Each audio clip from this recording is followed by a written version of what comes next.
Assalamualaikum warahmatullahi wabarakatuh. Salam sejahtera bagi kita semua.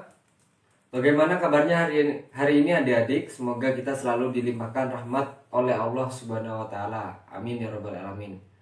Perkenalkan, nama saya Tommy Faizal Heridianto, mahasiswa Universitas Jember, Fakultas Keguruan dan Ilmu Pendidikan, Program Studi Pendidikan Bahasa dan Sastra Indonesia. Saya hari ini mengajar menggantikan Bu Ami. Hari ini saya akan membahas materi tentang menelaah struktur dan kaidah teks eksposisi. Ya. Materinya adalah KD 3.5, mengidentifikasi informasi teks eksposisi berupa artikel ilmiah populer dari koran atau majalah yang didengar dan dibaca. Jadi hari ini kita akan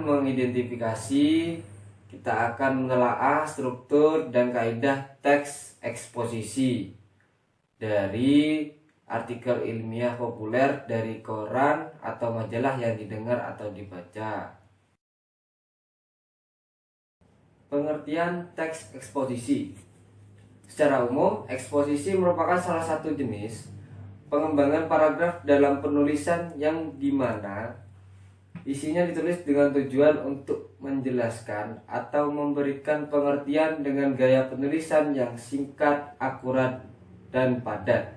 Jadi kesimpulannya, teks eksposisi adalah sebuah teks yang bersifat mengajak dan berisi sejumlah informasi yang ditulis secara ringkas dan jelas.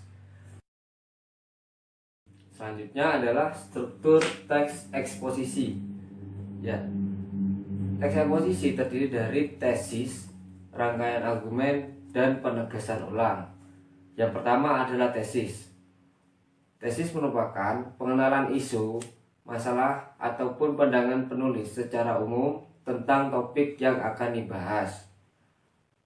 Saya akan memberikan contoh dari tesis. Silakan adik-adik bisa membaca di buku paket Bahasa Indonesia edisi revisi 2017. Bukunya seperti ini ya adik-adik. Halaman 76. Ya, tesis dari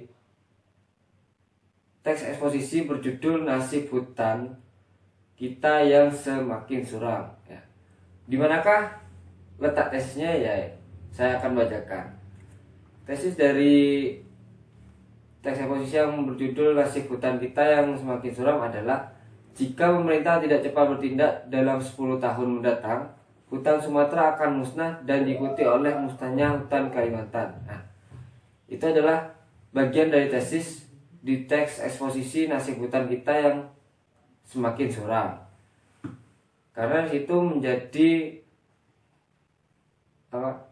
inti dari sebuah teks eksposisi, dari pengenalan isu, masalah, ataupun pandangan penulis secara umum tentang topik yang akan dibahas. Itulah tesis dari teks eksposisi yang berjudul Nasib Hutan Kita yang Semakin Suram. Yang kedua adalah rangkaian argumen. Rangkaian argumen berupa sejumlah pendapat atau argumen penulis sebagai penjelasan atas tesis yang dikemukakan sebelumnya. Nah, rangkaian argumen dari teks yang berjudul Nasib Hutan Kita yang Semakin Suram, saya akan bacakan. Pengolahan hutan tidak menunjukkan adanya tanda-tanda perbaikan dibandingkan tahun sebelumnya. Sebaliknya, kecenderungannya justru semakin memburuk. Kebakaran hutan masih terus terjadi, penebangan liar semakin meningkat, diperburuk lagi dengan rencana pembukaan lahan hutan lindung bagi pertambangan. Keadaan tersebut jelas menambah suram nasib hutan. Nah, kutipan tersebut merupakan contoh argumen atau pendapat yang ada dalam teks Nasib Hutan Kita Makin Suram adalah yang tadi saya bacakan. Itu kutipan tadi. Jika kita ringkas lagi, saya akan menemukan beberapa argumen yang ada dalam kutipan yang saya bacakan tadi. Yang pertama adalah pengolahan hutan tidak menunjukkan adanya tanda-tanda perbaikan dibandingkan tahun sebelumnya. Itu adalah argumen dari penulis. Yang kedua, sebaliknya, kecenderungan justru semakin memburuk. Yang ketiga, kebakaran hutan masih terus terjadi, penebangan liar semakin meningkat. Yang keempat, diperburuk lagi dengan rencana pembukaan lahan hutan lindung bagi pertambangan. Yang kelima, keadaan tersebut jelas menambah suram nasib hutan selama ini. Yang selanjutnya adalah penegasan ulang.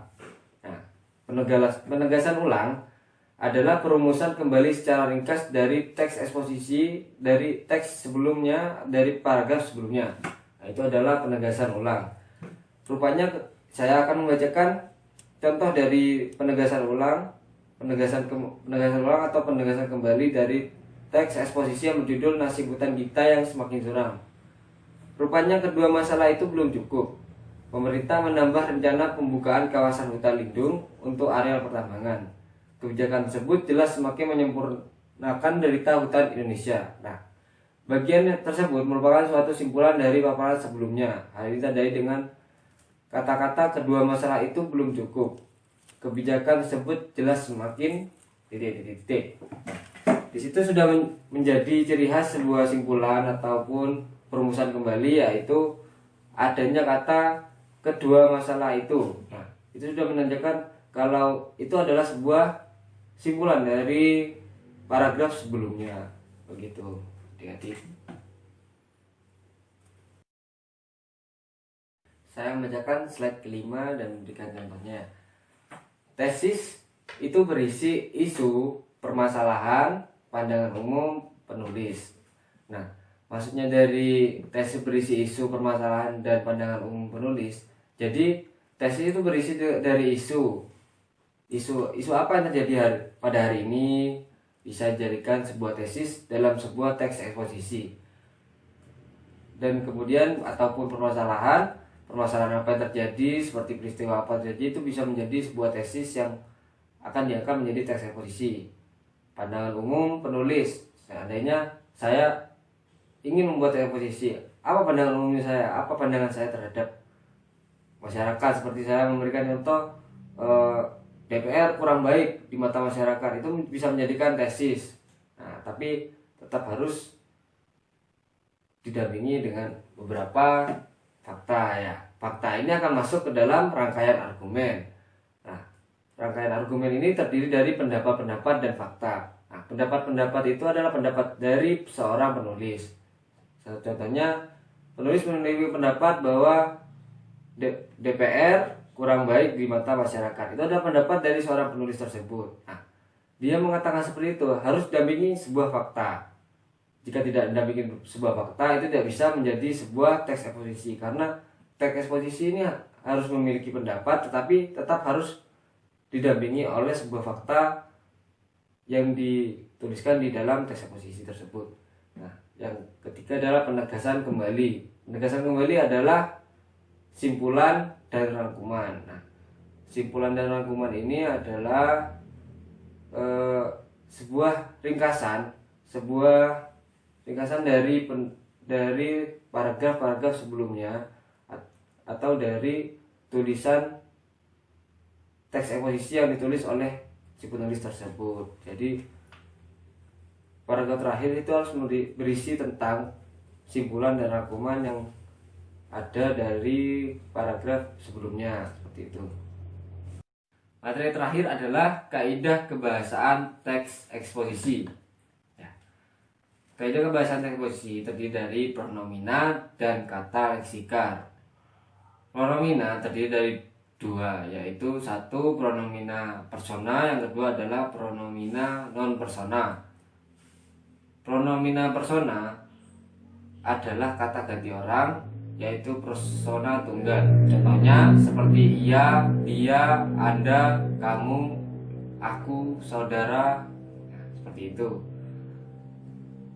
Dan persona jamak, contohnya seperti kita, kami, kalian, mereka, hadirin, dan para.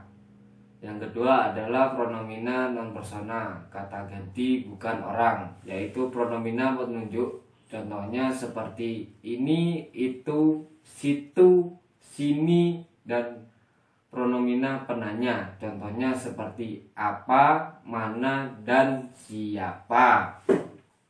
Ya, yang selanjutnya adalah kata leksikal. Kata leksikal terdiri dari nomina, verba, kata sifat, kata keterangan, dan konjungsi.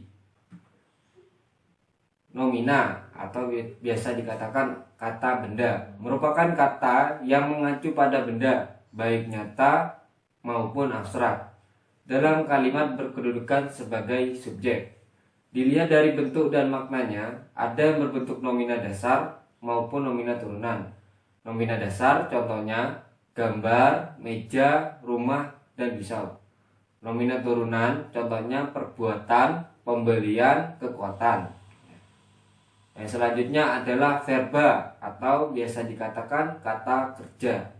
Merupakan kata yang mengandung makna dasar perbuatan, proses, atau keadaan yang bukan sifat. Dalam kalimat biasanya berfungsi sebagai predikat.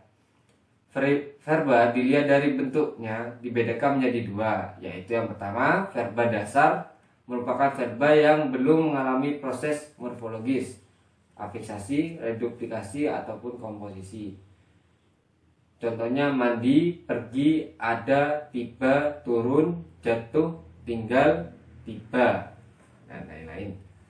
Yang kedua adalah verba turunan, merupakan verba yang telah mengalami perubahan bentuk dasar karena proses morfologis.